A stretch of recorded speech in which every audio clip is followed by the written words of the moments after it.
Matthew chapter 8. When Jesus came down from the mountainside, large crowds followed him. A man with leprosy came and knelt before him and said, "Look, if you are willing, you can make me clean." Jesus reached out his hand and touched the man. "I am willing," he said, "be clean." Immediately he was cleansed of his leprosy. Then Jesus said to him, "See that you don't tell anyone, but go show yourself to the priest and offer the gift Moses commanded as a testimony to them."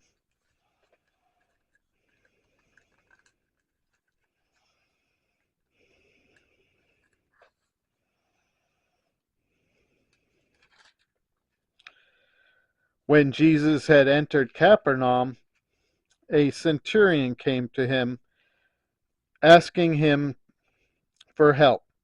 "Lord," he said, "my servant lies at home, paralyzed, suffering terribly." Jesus said to him, "Shall I come and heal him?"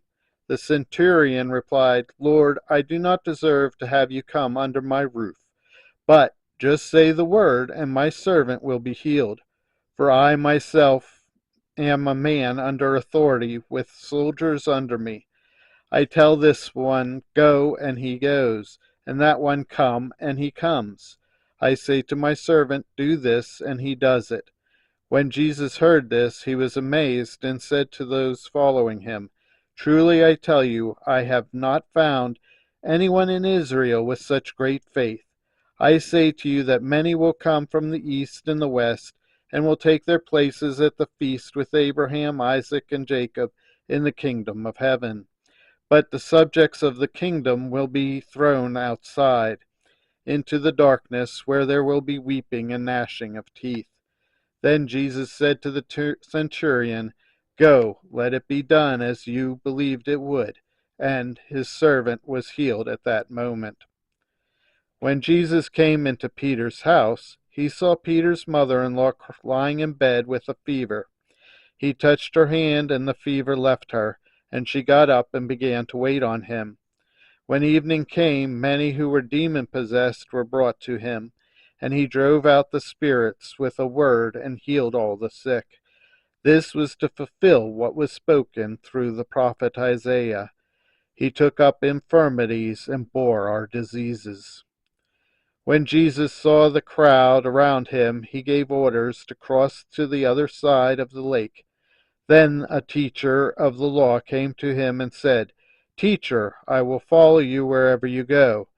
Jesus replied, "Foxes have dens and birds have nests, but the Son of Man has no place to lay his head." Another disciple said to him, "Lord, first let me go and bury my father." But Jesus told him, "Follow me and let the dead bury their own dead." Then he got into the boat, and his disciples followed him.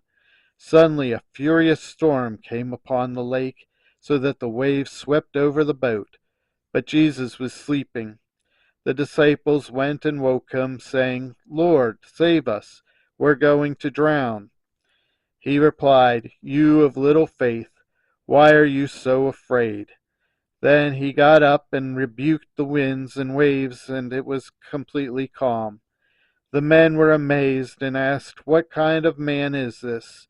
Even the winds and the waves obey him." When he arrived at the other side, in the region of the Gardenias, two demon-possessed men coming from the tombs met him. They were so violent that no one could pass that way. "What do you want with us, Son of God?" they shouted. "Have you come here to torture us before the appointed time?" Some distance from them a large herd of pigs was feeding. The demons begged Jesus, "If you drive us out, send us into the herd of pigs." He said to them, "Go." So they came out and went into the pigs, and the whole herd rushed down the steep bank into the lake and died in the water. Those tending the pigs ran off, went into town, and reported all this, including what happened to the demon-possessed men. Then the whole town went out to meet Jesus, and when they saw him, they pleaded with him to leave their region.